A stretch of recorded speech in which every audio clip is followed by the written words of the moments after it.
പന്നിക്ക് വെച്ച കെണിയിൽ നിന്ന് ഷോക്കടിച്ച് അനന്തു മരിക്കാനിടയായ സംഭവത്തിൽ സംസ്ഥാന സർക്കാരിനെതിരെ രൂക്ഷ വിമർശനവുമായി BJP സംസ്ഥാന പ്രസിഡന്റ് രാജീവ് ചന്ദ്രശേഖർ.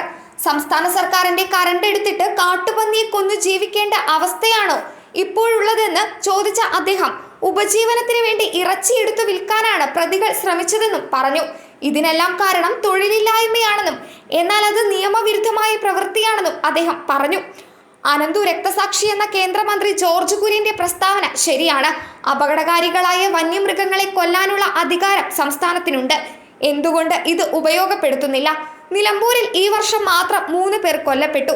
കേരളത്തിൽ 5 വർഷത്തിനുള്ളിൽ 57 പേർ കൊല്ലപ്പെട്ടു.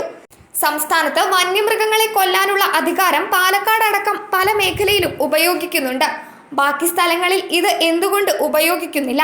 തെരഞ്ഞെടുപ്പ് സമയത്ത് മാത്രമാണ് കോൺഗ്രസ് ഇതേക്കുറിച്ച് സംസാരിക്കുന്നത്. രാഹുൽ ഗാന്ധിയും പ്രിയങ്ക ഗാന്ധിയും എന്തുകൊണ്ടാണ് ഇത്രയും കാലം ഒന്നും പറയാത്തതെന്നും അദ്ദേഹം ചോദിച്ചു.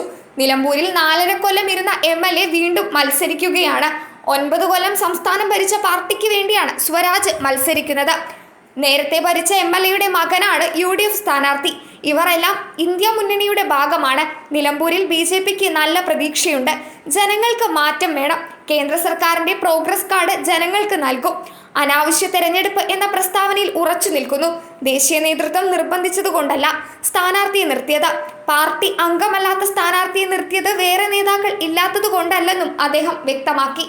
News desk മലയാളാക്ഷരം.